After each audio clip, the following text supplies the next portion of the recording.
Hi everybody, new video today about All the Things You Are. This is the very end of All the Things You Are. Will Stonier had asked if I would talk about the last little bit of it in the progression and if I had some ideas about it. And it's a great question because this is a very, very common progression.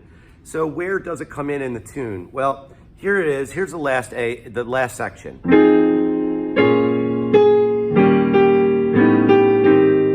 Right here. Here's my E flat major to E flat minor to 3 to flat 3 diminished to the 2 to 5 to 1. Sorry about a little scuffling on the piano there. So this is a really super common progression. 4 major, 4 minor, 3 flat, 3 diminished, 2, 5, 1. So the way that I would practice it, I probably would do rubato technique first, just to figure out all the notes that are in this, and then I'd probably do something in time. So let me do that for you really quickly. I'll do one time through, and I probably would loop this. So I would probably put a 2, 5 back to E flat here. So instead of this A minor, 7 flat 5, D7 and go back to the top of the tune, I would isolate this 8 measures. Because again, this is a common progression. You're not just practicing for All the Things You Are. That's what's beautiful about this. This happens in a bunch of tunes, very similar at least to this. So I would probably go B flat major here and then F minor 7, B flat 7 to get back to here. So rubato technique means like out of time, I'm investigating chord tones and scale tones that go with it. So here we go.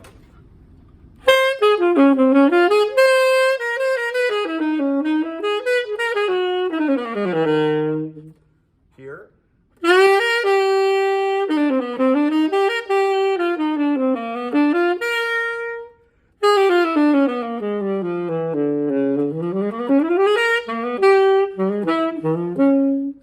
Here.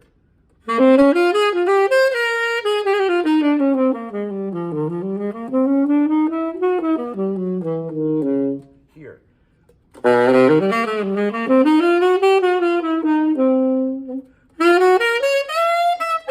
And then I'm back. Okay, so that would be rubato technique. Now let me do something in time, and then we'll talk about some really important notes. So here we go.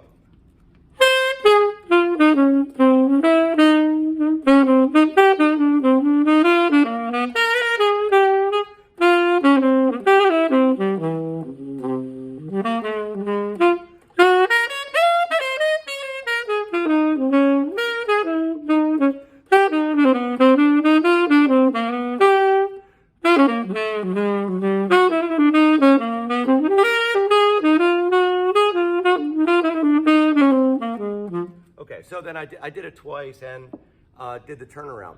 Again, fun progression to play over.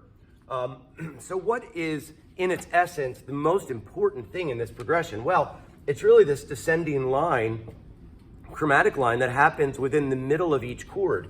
So if I think of the third here of E flat, that would be a G major, or not G major, a G, natural.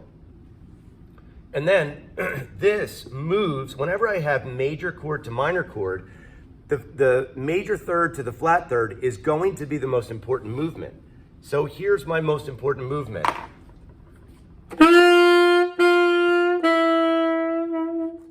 Major to minor, and now look, if I keep going chromatically, here's the third of the D minor. An F natural. Now if I keep going down, what's an E natural in relationship to a C sharp diminished? Well, that's really the flat 3. That's in the chord. I mean, it's enharmonically spelled right now. It really should be an F flat, but E natural. So we've got G natural, G flat, F, E. Sorry about my singing this morning, really bad. Now let's keep going. What's the third of the C minor? Right, E flat. Now from here, I can stay E flat or I could go D. If I go D, what's D in relation to the F7? Well, it's a 6th, but it also could be considered the 13, which is a really important extension. So we're just gonna allow it to be a 13 there. And then that D is also the third of the B flat, but let's go down to a C. So what would a C be to B flat? A 9. So I could get this sound.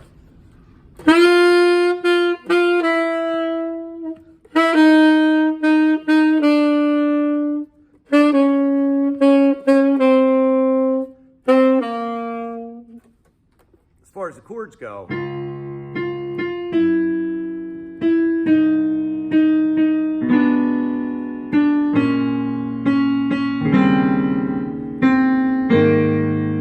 that's a beautiful sound, and that really is the essence of what to play over, because that's how the song moves. That little inner line is what everything is going to be based on. Now, I'm not going to write this pattern down.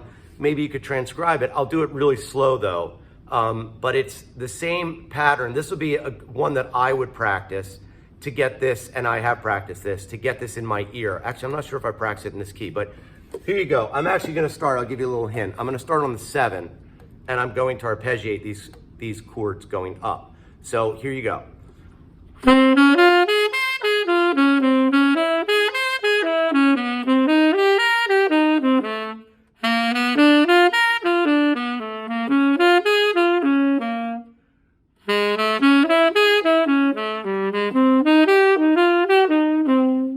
I'll do it again, and then I'll show you what I did here.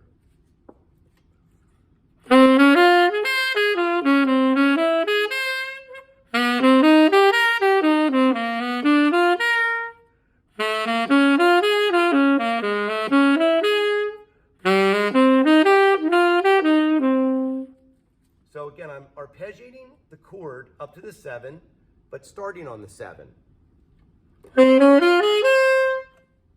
Same thing here. Now, why would I use a D? Well, the D is going to be a leading tone to the E flat, but I use the D flat on top.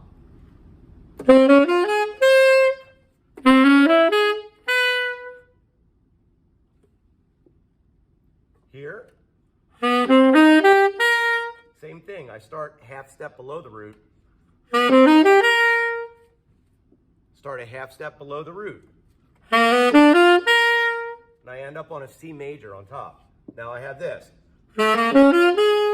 Now here, I use the tritone substitution. What's a tritone away from F? Correct, B, natural. So I start on the 7 of B, which is B flat. So that's a tritone sub. And then I do the same pattern over the B flat.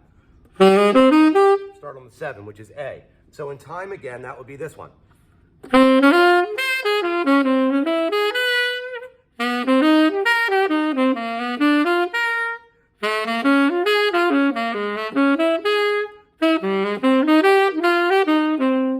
Now, within this, so again, great pattern, and I would practice that. That would be the example of the line that I would put in to make sure that I knew what the sound was before I actually started to play a solo on this.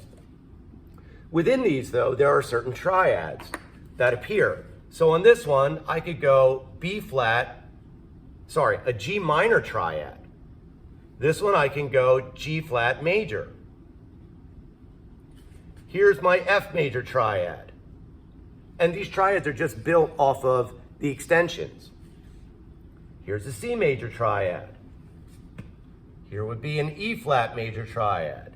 Here's a D major triad. Now the D major triad is going to be built because it's off of the 13, flat 9 major third. Now I can let me put a C major triad. So this would be E natural. So this would be like a B flat major sharp 11, 13. So let me just play these triads and see if you can still hear the quality of the chord. Ready? Here we go. 1, 2, 3.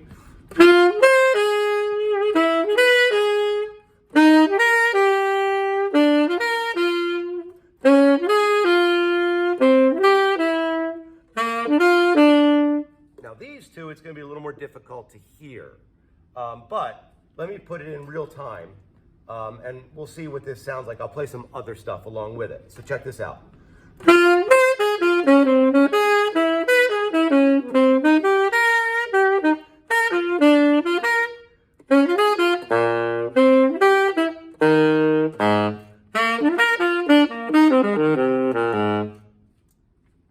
little weird at the end there.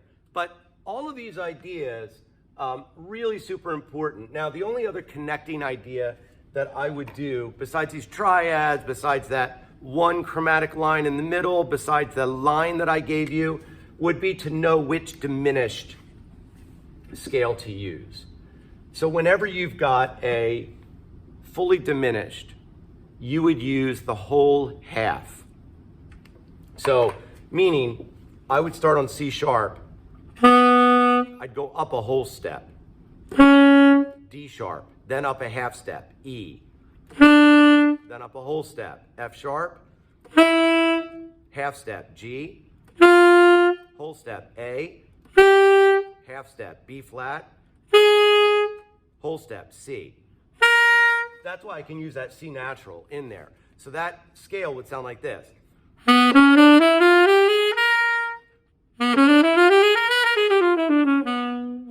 All right, so one more time on this. Let me play it through a couple of times. I'll loop it, and I'll use all those ideas. 1, 2, 1, 2, 3.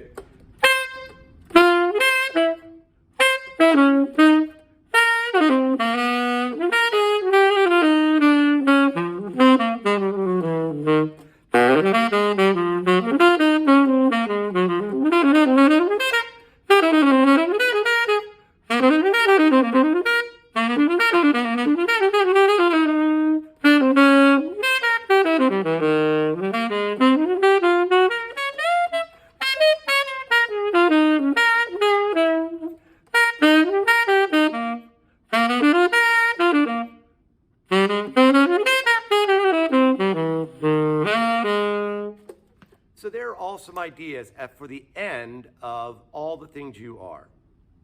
And there's a lot of them. But again, rubato technique to get some of these ideas in your ear, meaning take it out of time, chord tones, scale tones, as many different ways as possible. Then try to connect them in real time, but think about that most important descending chromatic line. G, G flat, F, E, E flat, D, C, that idea. And then the triads that go with it. And really, this is a very, very important progression that appears in multiple tunes. So you're not just practicing all the things you are, but you're actually practicing other tunes as well. All right, hope this helps.